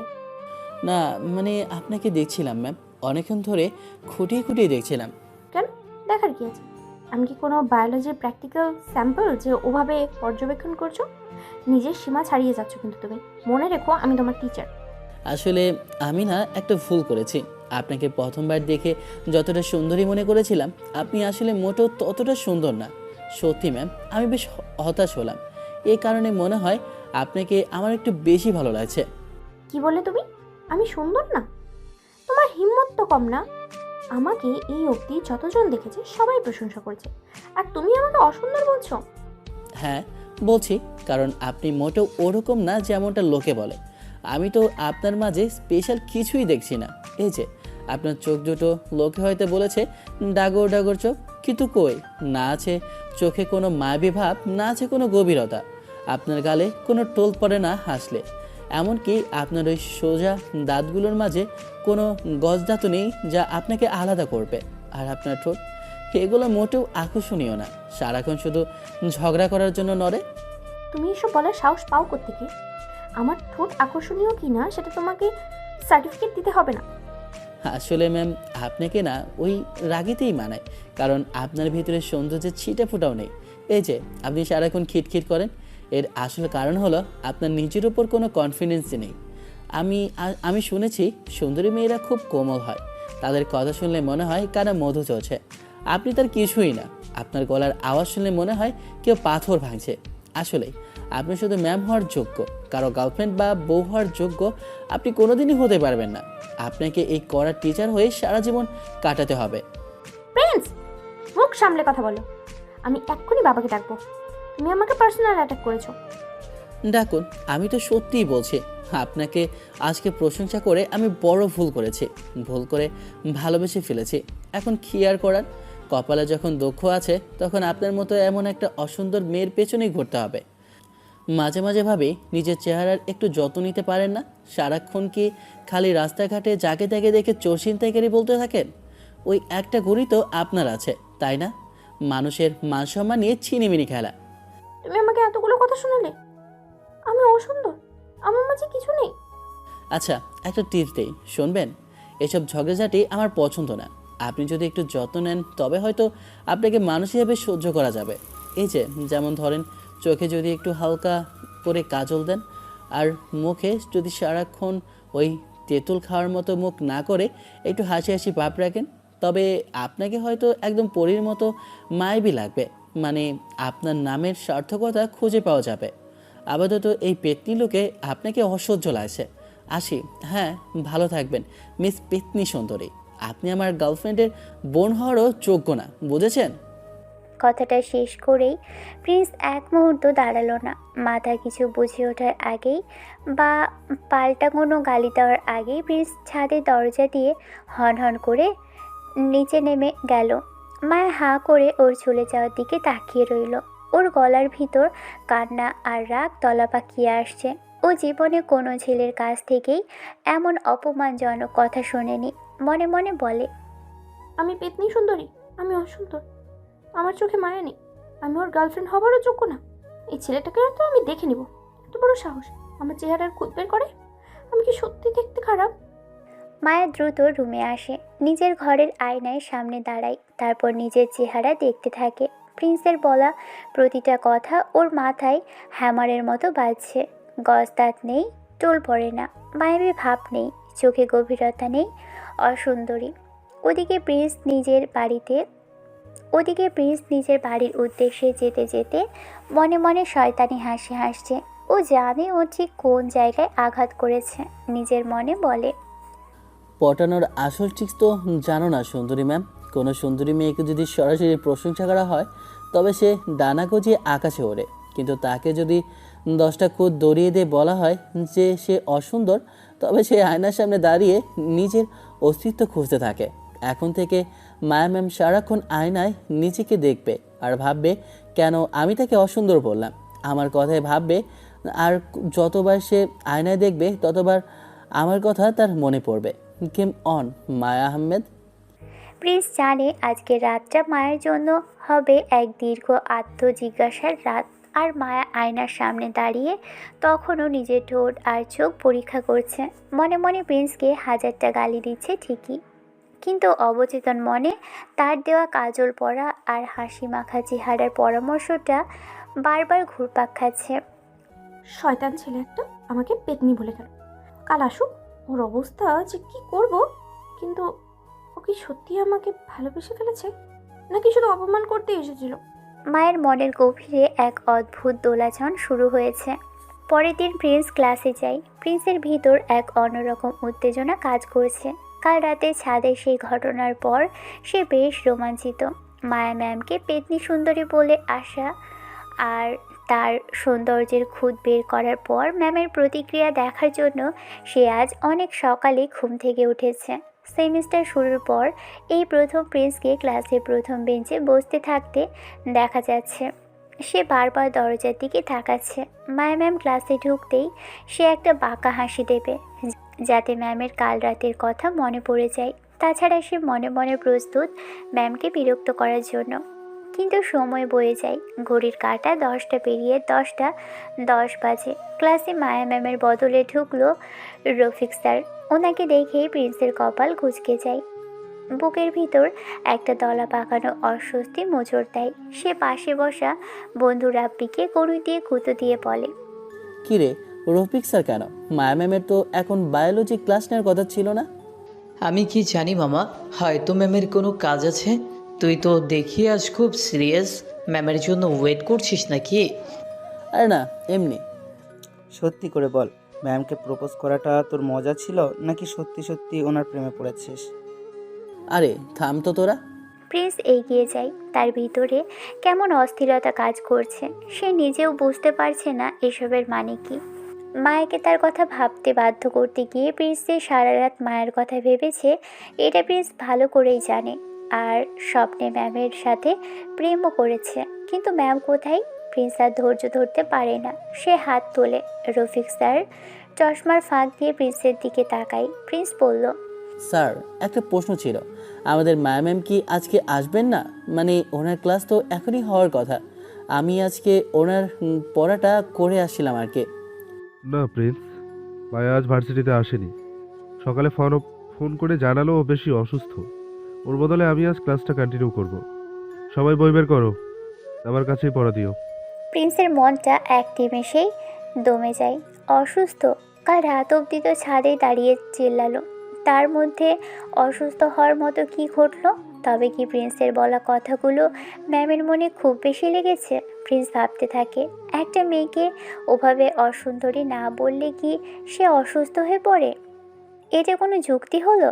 তবে সারাদিন প্রিন্সের আর কোনো কিছুতেই মন বসে না। ক্লাসে স্যার কি পড়াচ্ছে আর কিছুই মাথায় ঢুকছে না। সে শুধু ভাবছে একবার কি ম্যামকে দেখতে যাওয়া উচিত, কিন্তু গিয়ে কি বলবে? সারাদিন একরাশ মন খারাপ আর চিন্তা নিয়ে প্রিন্স বাড়ি ফিরে আসে। বাড়ির সদর দরজায় আসতেই সে দেখে বাইরে একটা দামি গাড়ি দাঁড়ানো। ড্রয়িং রুমে মানুষের গলার আওয়াজ পাওয়া যাচ্ছে। সে কলিং বেল বাজালো। কাজের লোক এসে দরজা খুলে দেয়। প্রিন্স ভিতরে ঢুকতেই থমকে যায়। সোফায় লতিফ আঙ্কেল তো আছেনই, তার পাশে একজন মাঝবয়সী নারীও বসে আছেন, যাকে উনি গতদিন দেখেছে। আর উনি লতিফের বউ, মানে মায়ের মা। কিন্তু তারা সবাই আজ এখানে কেন?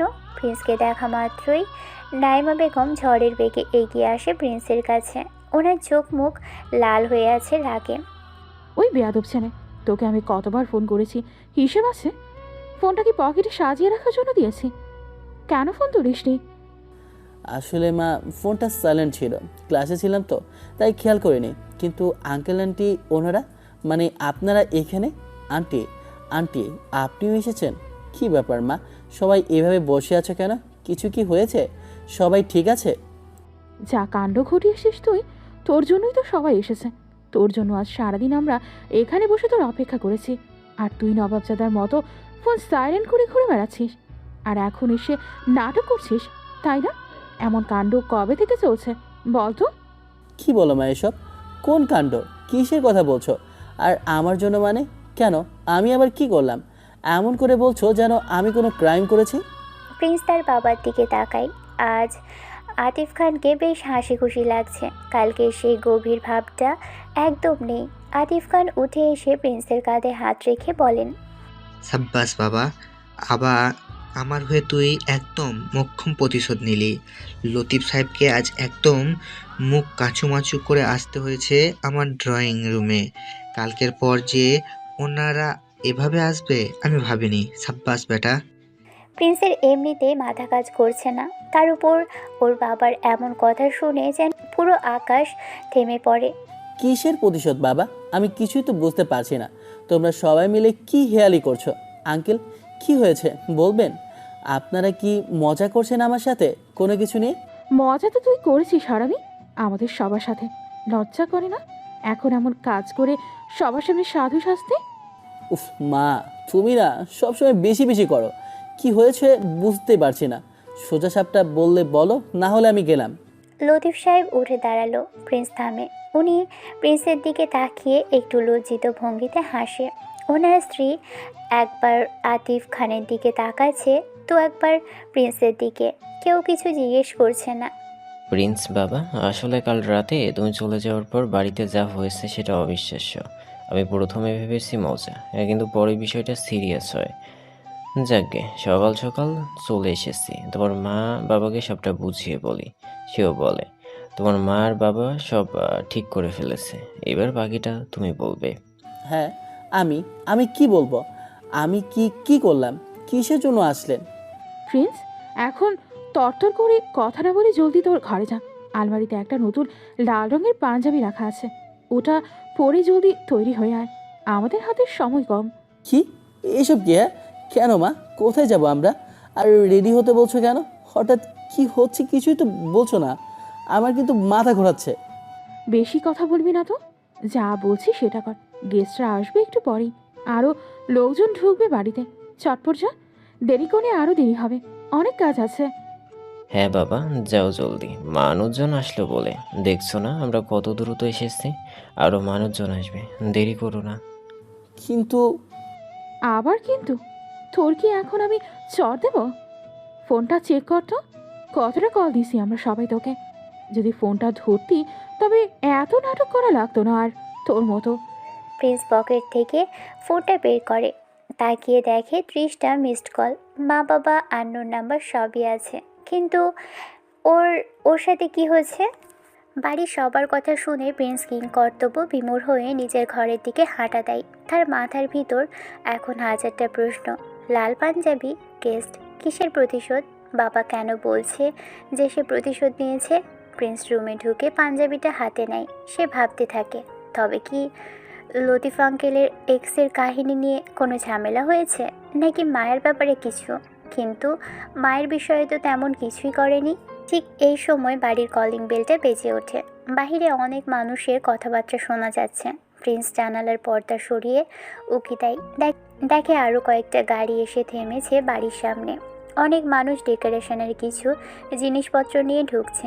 প্রিন্স নিজেই বলে, আরে হচ্ছেটা কি? বিয়ে বাড়ি নাকি? কিন্তু বিয়ে কার? আমার আমার নাকি হতেই পারে না। আমি তো এখন স্টুডেন্ট। তবে কি বাবা মাকে তার এক্সের মানে লতিফের সাথে বিয়ে দেবে, নাকি বাবা নিজেই অন্য কাকে বিয়ে করবে? ছি ছি ছি, এসব কি ভাবছি আমি? প্রিন্স দ্রুত পাঞ্জাবিটা গায়ে জড়িয়ে নিয়ে নামার চেষ্টা করে। তার কেন জানি বুকটা দুরু দুরু করে কাঁপছে। মায়া ম্যাম অসুস্থ, অথচ লতিফ আঙ্কেল আন্টি এখানে বিয়ের মতো আয়োজন নিয়ে হাজির। রহস্যটা ক্রমশ ঘনীভূত হচ্ছে। প্রিন্স নিচে নামতেই দেখে ড্রয়িং রুমটা ফুলে ফুলে সাজানো হচ্ছে। নাইমা বেগম লতিফ আঙ্কেলের স্ত্রীর সাথে খুব ঘনিষ্ঠ হয়ে কথা বলছে। প্রিন্স সোজা তার বাবার কাছে যায়। বাবা, এবার অন্তত বলো কি হচ্ছে?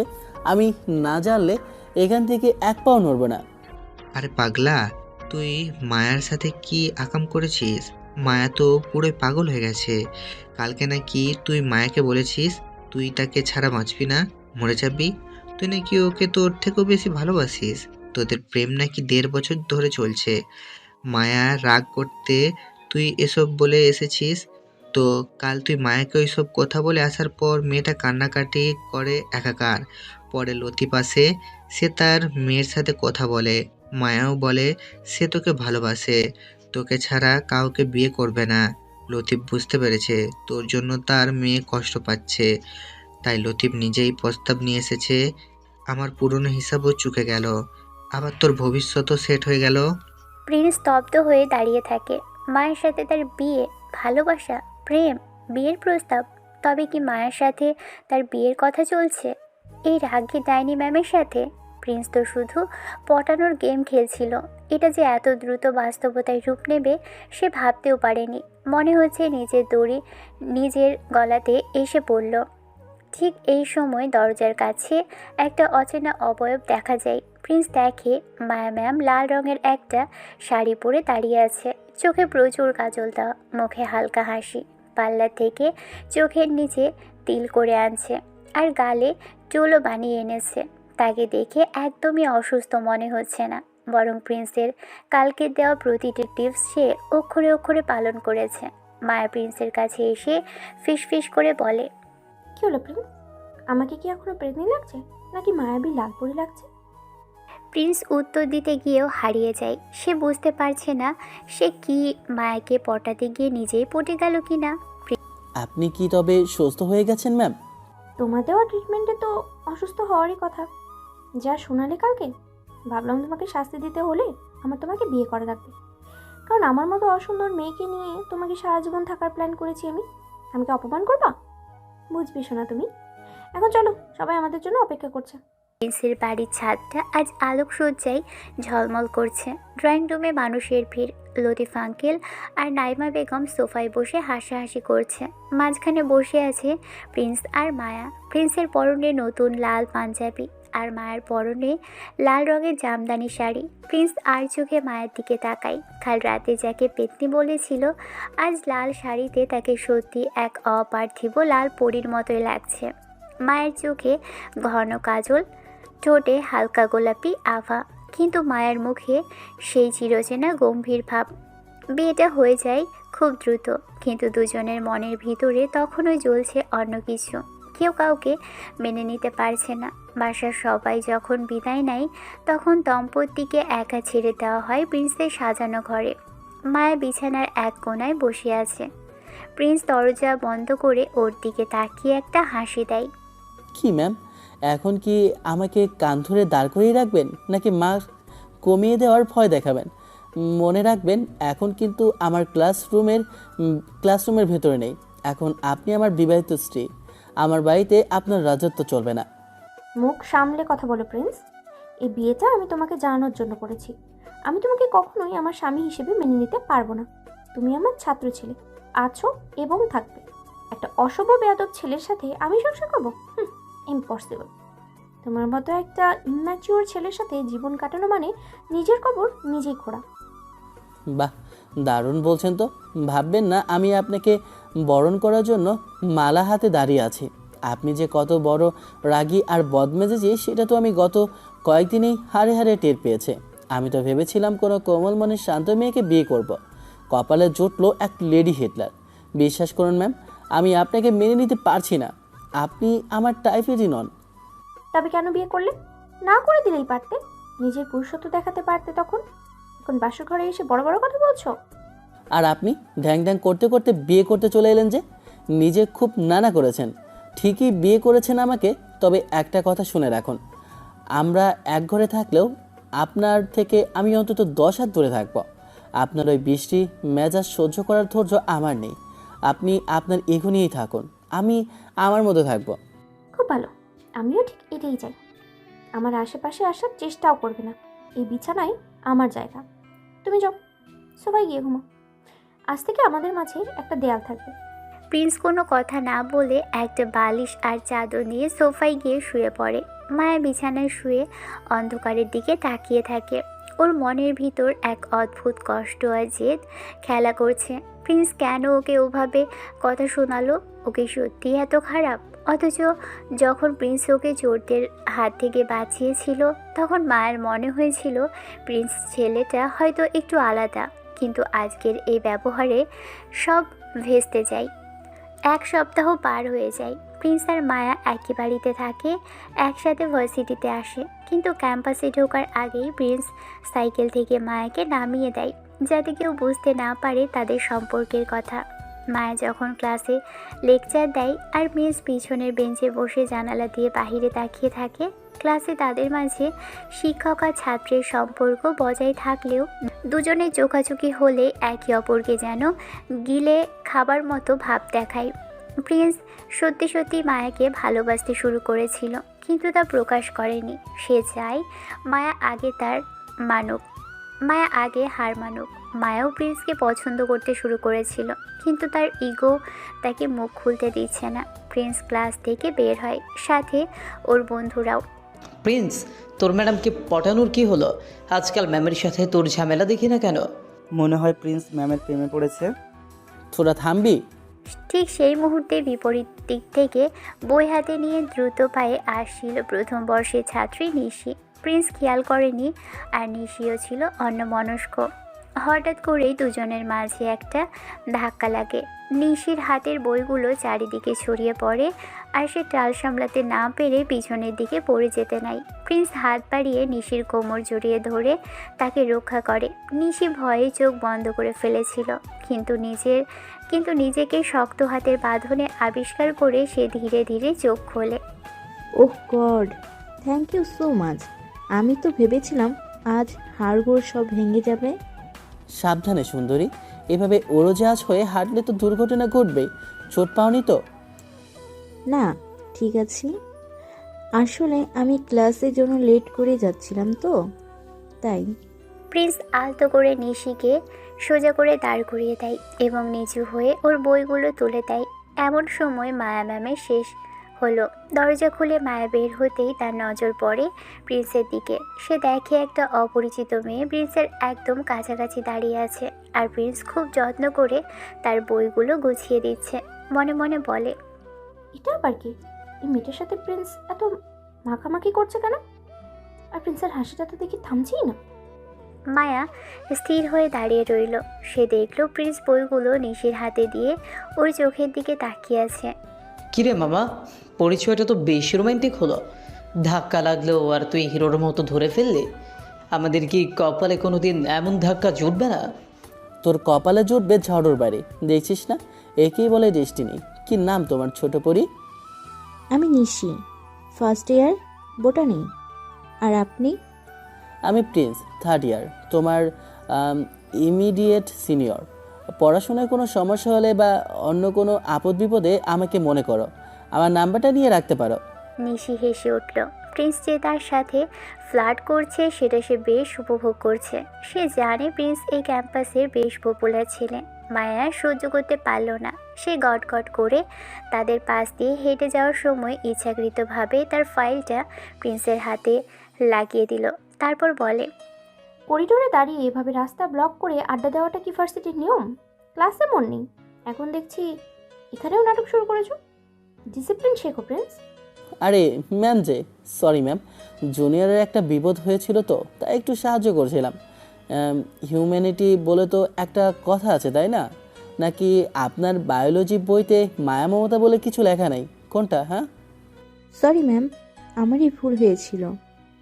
আমি যাচ্ছি। আরে যেও না তো নিশি, ম্যাম তো জাস্ট একটু ডেমো লেকচার দিলেন। তুমি কাল বিকেলে ক্যান্টিনে এসো, আমরা একসাথে কফি খাবো, সাথে তোমাকে কিছু নোট দিব। মায়ের মনে হলো কেউ তার কলিজায় গরম তেল ঢেলে দিচ্ছে। সে সরাসরি প্রিন্সের চোখের দিকে তাকালো। প্রিন্স বন্ধুদের সাথে নিয়ে নিশির সাথে গল্পে মশগুল হয়ে গেল। মামা, তুই তো হেভি ফ্লার্ট করিস।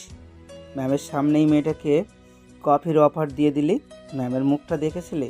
রাগে একদম বেগুনি হয়ে গিয়েছিল। আরে ভাই, ম্যাম তো আমাদের ভালোই চান, কিন্তু সুন্দরীদের সাথে কফি খাওয়ার তো আর মানা নেই। নিশি তো একদম ফ্রেশ ফ্লাওয়ারের মতো, তাই না? ওর সাথে কথা বললে মনটা ভালোই হয়ে যায়। মায়া দ্রুত পায়ে ওখান থেকে সরে আসলো। ওর হাত কাঁপছে।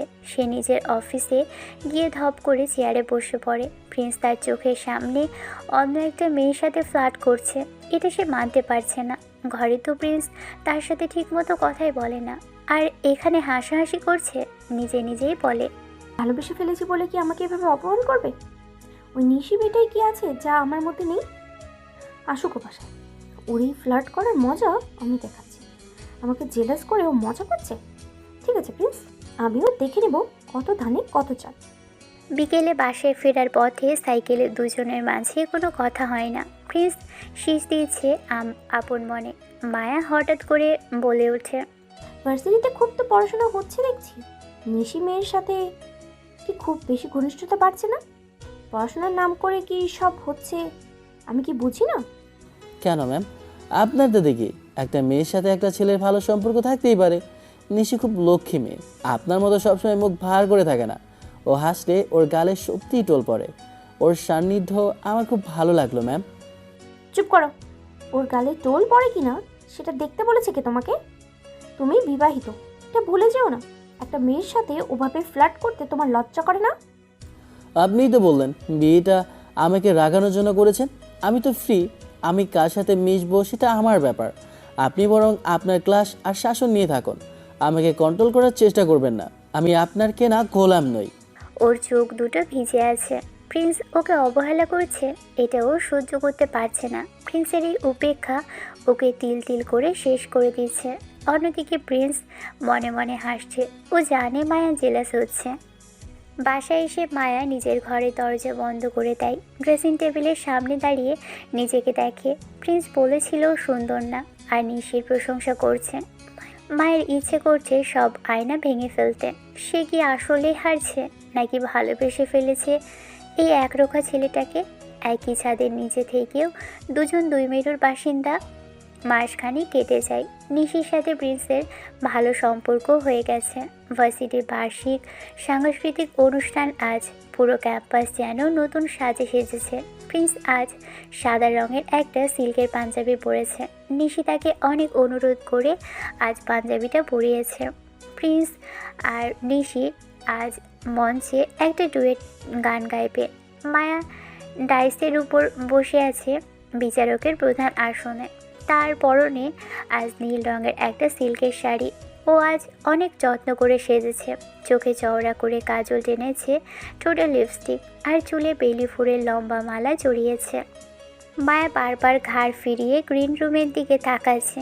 সেখানে প্রিন্স আর নিশি খুব কাছাকাছি দাঁড়িয়ে গিটার হাতে গান প্র্যাকটিস করছে। নিশি মাঝে মধ্যেই প্রিন্সের কলার ঠিক করে দিচ্ছে, আর প্রিন্স খুব স্বাভাবিকভাবেই ওর দিকে তাকিয়ে হাসছে। মায়ের হাতের নখগুলো নিজের হাতের সাথে ফোটাচ্ছে রেগে বারবার। ওর মনে হচ্ছে এখনই স্টেজ থেকে নেমে গিয়ে নিশিকে থাপ্পড় দিয়ে সরিয়ে দিয়ে প্রিন্সের থেকে। অনুষ্ঠান শুরু হলো। প্রিন্স আর নিশি যখন মঞ্চে উঠে একসাথে গান শুরু করলো, তুমি যে আমার, ওগো তুমি যে আমার, তখন পুরো অডিটোরিয়াম হাততালিতে ফেটে পড়ে। গানের তালে তালে নিশি যখন প্রিন্সের চোখে চোখ রেখে গাইছিল, মায়ের মনে হচ্ছিল দাও দাও করে তার বুকটা জ্বলে যাচ্ছে। প্রিন্স একবারের জন্য মায়ের দিকে তাকালো না। অথচ কাল রাতে মায়া সারা রাত জেগে প্রিন্সের জন্য কালো পাঞ্জাবি ধুয়ে আয়রন করে রেখেছিল, এই আশায় যে প্রিন্স সেটা পরবে। কিন্তু প্রিন্স পরল নিশির দেওয়া সাদা পাঞ্জাবি। অনুষ্ঠান শেষ হতে না হতেই মায়া আর কারোর জন্য অপেক্ষা করল না। সে রাগে আর অভিমানে গটগট করে বেরিয়ে এসে নিজের গাড়িতে উঠে বসলো। আজ সে প্রিন্সের জন্য সাইকেলের পিছনে অপেক্ষা করল না, গাড়ি নিয়ে একাই বাসায় চলে আসলো। বাসায় ফিরেই মায়া নিজের ঘরে ঢুকে দরজা বন্ধ করে দিল। গায়ের শাড়িটা তার কাছে এখন আগুনের মতো মনে হচ্ছে। আয়নার সামনে দাঁড়িয়ে সে নিজের প্রতিবিম্ব দেখল। চোখে পানি এসে কাজল লেপটে গেছে। সে মনে মনে বলতে লাগলো, কেন আমি সাজলাম? কার জন্য? যে আমাকে পাত্তাই দেয় না, তার জন্য আমার এত মায়া কেন? রাত 10টা বাজে। প্রিন্স যখন বাসায় ফিরল তখন সারা বাড়ি নিস্তব্ধ। প্রিন্স ঘরে ঢুকে দেখল মায়া বারান্দার গ্রিল ধরে দাঁড়িয়ে আছে। প্রিন্স কোনো কথা না বলে নিজের পাঞ্জাবিটা খুলে সোফায় রাখলো। এই নীরবতা মায়ের সহ্য হলো না। সে ঘর থেকে ভিতরে ঢুকে দরজাটা লক করে দিল। অনেক হয়েছে প্রিন্স, এবার থামো। তুমি কি ভাবো আমি কিছু বুঝি না? ওই নিশির সাথে সারাদিন কি করছো তুমি? সবার সামনে ওভাবে রোমান্টিক গান গাওয়ার কি দরকার ছিল? তোমার কি লজ্জা করে না? কি হলো ম্যাম, আর লজ্জা কিসের ম্যাম? গান গাওয়া কি অপরাধ? আর নিশি আমার ফ্রেন্ড, আমার প্র্যাকটিস করে গানটা গেয়েছে, মানুষ তো প্রশংসা করেছে। আপনি এত রিয়্যাক্ট করছেন কেন? আপনার তো খুশি হওয়ার কথা যে আপনার ছাত্র এত ভালো গাইতে পারে। ছাত্র? তুমি কি কেবলই আমার ছাত্র? আমি তোমার স্ত্রী প্রিন্স, আমাদের বিয়ে হয়েছে। তুমি আমার সামনে অন্য একটা মেয়ের সাথে ওভাবে ঘনিষ্ঠ হতে পারো না। ও স্ত্রী, আপনি না বলেছিলেন এই বিয়েটা মন থেকে করেননি?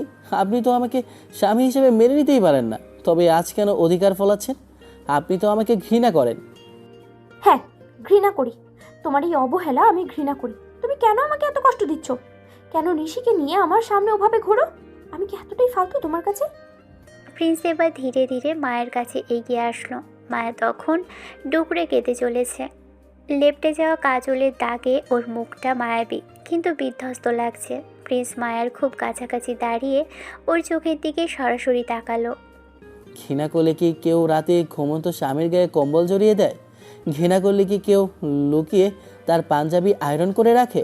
মায়া, আমি জানি কাল রাতে তুমি আমার কপালে হাত রেখে জ্বর চেক করছিলে। আমি তখনও জেগেই ছিলাম। তুমি তুমি জানতে? শুধু জানি না, আমি অনুভব করতে পারি আপনি আমাকে যতটা ভালোবাসেন তার চেয়ে বেশি আপনার ইগোকে বড় করে রেখেছেন। আপনি চান না আমি আপনার উপর অধিকার ফলাই। আবার আমি অন্য কারোর সাথে কথা বলেও আপনার সহ্য হয় না। এই যে নিশি, নিশি আমার বন্ধু রাব্বির কাজিন, সে বোনের মতো।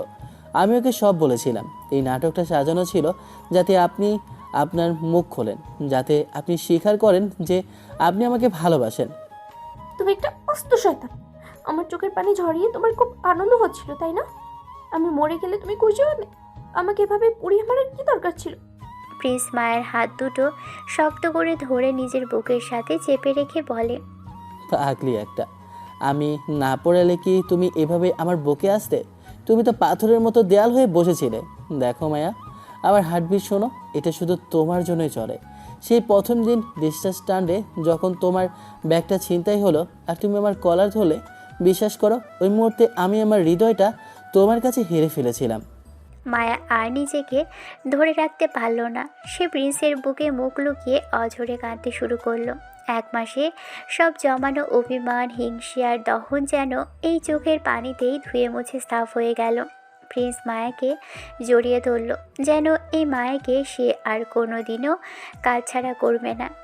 প্রিন্স মায়া চুলে মুখ গুজে ফিসফিস করে বলে, শোনো মিস পেতনি সুন্দরী, আজকে কাজল লেপটে গিয়ে তোমাকে একদম অন্যরকম সুন্দর লাগছে। আজ তোমার নীল শাড়ির দহন আমার সব রাগ পুড়িয়ে দিয়েছে। আমি তোমাকে অনেক ভালোবাসি মায়া, ম্যাম। ম্যাম হিসেবে না, কেবল আমার স্ত্রী হিসেবে। আর কোনোদিন নিশির সাথে ওভাবে হাসবে না, আর কোনোদিন আমাকে অবহেলা করবে না। তো অবাক করলাম, নিশি কেন? কোনো পরী দিকেও আমি আর তাকাবো না। আমার ঘরেই তো এক জান্নাতের পরী আছে। তুমি রাগ করলে তোমাকে যে কত কিউট লাগে সেটা তুমি জানো না। মায়া হাসলো। কান্নার পর এই হাসিটা যেন শরতের আকাশের রোদের মতো ঝিলিক দিয়ে উঠল। প্রিন্স মায়ের কপালে আলতো করে একটা চুমু খাই। কক্ষের ভিতরে বেলি ফুলের সুবাস তখন আরও তীব্র হয়ে ওঠে। আচ্ছা ম্যাম, কাল ক্লাসে কি আমাকে একটু বেশি আদর দেওয়া যাবে? একদম না। ক্লাসে আপনি আমার স্টুডেন্ট। এখানে ফাঁকিবাজি করলে কান ধরে ক্লাসের বাইরেই পাঠিয়ে দেব। তবে তো বেশ হবে। তুমি বাইরে কান ধরে দাঁড়িয়ে থাকা প্রিন্সের হাত ধরে ক্যাম্পাসে রোমান্টিক হাঁটাহাঁটি করবে। দুজনে একসাথে হেসে উঠল। বাইরে আকাশে চাঁদ উঠেছে। এক জেদি ছাত্র আর তার রূপবতী ম্যামের এই অসম লড়াইটা আজ এক নিবিড় ভালোবাসায় রূপ নিল।